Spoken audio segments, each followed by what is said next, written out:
علی گور صاحب اب رکاوٹ کہاں پر آ رہی ہے؟ سارا کچھ تو معاملہ طے ہو گئے، متفقہ طور پر اگر آپ نے الیکشن میں جانا ہوگا تو آپ وہ بھی زحمت کر لیں گے، آپ لوگ چلے ہی جائیں گے الیکشن میں، نواز شریف کی واپسی کی باتیں ہو رہی ہیں، اس پہ بھی ذرا آپ لوگ کام کر رہے ہیں، اور پھر ریویو ججمنٹ والا ایکٹ بھی پاس ہو چکا ہے، تو پھر کیا کس چیز کی رکاوٹ ہے، قباحت ہے؟ نواز شریف صاحب کو لے آئیں واپس، کر لیں لیول پلینگ فیلڈ جو کرنا چاہ رہے ہیں آپ لوگ؟ دیکھیں بات یہ نہیں ہے کہ جو لیول پلینگ فیلڈ کی بات کی جاتی ہے، میں ابھی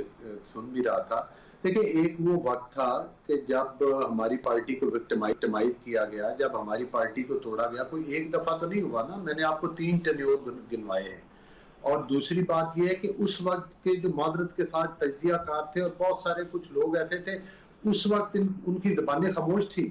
آج وہ ضرور کہتے ہیں کہ یہ نتائج جناب جب ظاہر ہو جائیں گے، اس وقت بھی نتائج ظاہر کیے گئے تھے، لیکن ہم یہ کہتے ہیں کہ یہ لیول پلینگ فیلڈ کون سا ہے کہ جب آپ ایک لیڈرشپ کو جھوٹے مقدمات میں اندر کر دیں اور دوسرا بندہ آئے اور وہ کرپشن کے بڑے بڑے ریکارڈ قائم کر دے، جو آج بھی سہولت کاری تو آج بھی ہو رہی، مجھے یہ بتائیں کہ یہ کیا ان حالات میں آپ جب 8 منٹ میں 8 ضمانتیں دی جا رہی ہیں، جب ایک بندہ کرپشن کے سکینڈل میں جاتا ہے تو اس کو ایک دن میں ایک مقدمے سے فارغ کر دیا جاتا ہے، دوسرے دن دوسرے سے کر دیا جاتا ہے، تو کیا آپ توقع کرتے ہیں کہ نواز شریف صاحب ان حالات میں واپس آ کر، نواز شریف صاحب تو واپس آنا چاہ رہے ہیں اچھا، لیکن ہماری یعنی پارٹی اکتوبر جو ہے اس میں الیکشن نہیں ہوتے، تو اس کا میں سیدھا مطلب یہ سمجھوں کہ سپتمبر میں ظاہر ہے کہ ایک رخصتی ہے، اس رخصتی کے بعد آپ لوگ نواز شریف صاحب کے لیے اپیل دار کریں گے اور پھر جو ہے وہ واپس آئیں گے اور الیکشن کرائیں گے۔ دیکھیں بات یہ ہے کہ پارلیمان کا مقصد قانون سازی ہے، ابھی ہم قانون سازی شروع کرتے ہیں اس کے اوپر سٹے آرڈر دے دیا جاتا ہے، ابھی کوئی ریفارمز کرتے ہیں جس کے ذریعے جو کہ وکلا کی طرف سے بھی کہا گیا، جو کہ باقی لوگوں کی طرف سے بھی کہا گیا، اس کے اوپر سٹے آرڈر دے دیا جاتا ہے، ایک کمیشن بنتا ہے، اس کو کام کرنے سے روک دیا جاتا ہے، تو یہ سہولت کاری والا سلسلہ تو رک تھم نہیں رہا، لیکن ظاہر ہے کہ اگر ہم نے پاکستان کو چلانا ہے تو سب پر ذمہ داری عائد ہوتی ہے۔ چلیں آ رہے ہیں نہیں آ رہے ہیں میاں صاحب، بڑے میاں صاحب آ رہے ہیں کہ نہیں؟ نواز شریف صاحب 3 بار وزیر اعظم رہے ہیں، ہماری پارٹی کے سربراہ ہیں، نواز شریف صاحب واپس بھی آ رہے ہیں، نواز شریف صاحب ہماری الیکشن کمپین کو لیڈ بھی کریں گے، اور اللہ کے فضل و کرم کے ساتھ پارٹی کامیاب ہوگی تو وزیر اعظم بھی نواز شریف صاحب ہی بنیں گے۔ چلیں اسی سال یا اگلے سال؟ نہیں، ظاہر ہے کہ اگر الیکشن تو پھر ابھی ہوں گے نا، یہ اکتوبر میں ہوں گے، تو ظاہر اکتوبر سے پہلے واپس آئیں گے۔ چلیں ٹھیک ہے، علی گور صاحب نے بتا دیا کہ اکتوبر میں الیکشن ہوں گے، اکتوبر سے پہلے نواز شریف صاحب واپس آ جائیں گے۔ ظفر الہی صاحب،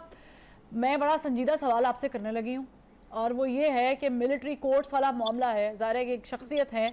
جو اس کی زد میں آئی ہوئی ہے، آپ فیوچر کیا فورسی کر رہے ہیں؟ Is that person and that personality is going for 15 years? جی ہاں، 10 ایئرز 15 ایئرز لائف اور لیول پلینگ فیلڈ ان کے لیے کبھی ہوگا نہیں جب تک ڈسکوالیفیکیشن بھی نہ ہو، اور شاید امپریزنمنٹ اینڈ ڈسکوالیفیکیشن۔ تو دیکھیے آپ تو بڑا لمبا راستہ ہے نا، بہت سارے چیزیں ہونے ہیں، ہم پریڈکٹ کر سکتے ہیں کہ the most likely outcome is جو آپ سوال پوچھ رہے ہیں اس کا آؤٹ کم یہ ہے کہ there will be disqualifications، اور کیا پتا اگر پارٹی کے خلاف اور انفارمیشن آ جائے کہ پارٹی کی انوالومنٹ 9 مئی کا واضح ہو جائے اور ٹاپ لیڈرشپ کا ہاتھ ہو اور وہ واضح ہو جائے تو وہ بھی ڈسکوالیفائی ہو سکتے ہیں۔ تو ابھی تک کافی چیزیں ہیں جو ہونے ہیں میرے خیال میں۔ تو یعنی آپ کو جو مستقبل نظر آ رہا ہے پی ٹی آئی کا، میں آپ کے اپینین میں پوچھنا چاہ رہی ہوں،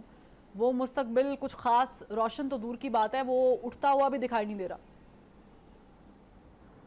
بالکل نہیں، بالکل نہیں۔ شروع میں کہہ رہا تھا کہ وہ کہہ رہے تھے کہ وہ شاید واپس آ جائیں، میں نے کہا بھائی people are not removed so that they can be brought back, ہے نا؟ تو میرا اپنا خیال یہ ہے کہ ایک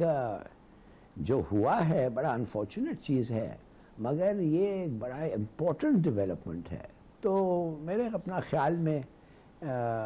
کورٹس اور یہ وہ ڈٹرمن کریں گے، مگر ہاں آئی تھنک 80 to 90% چانس ہے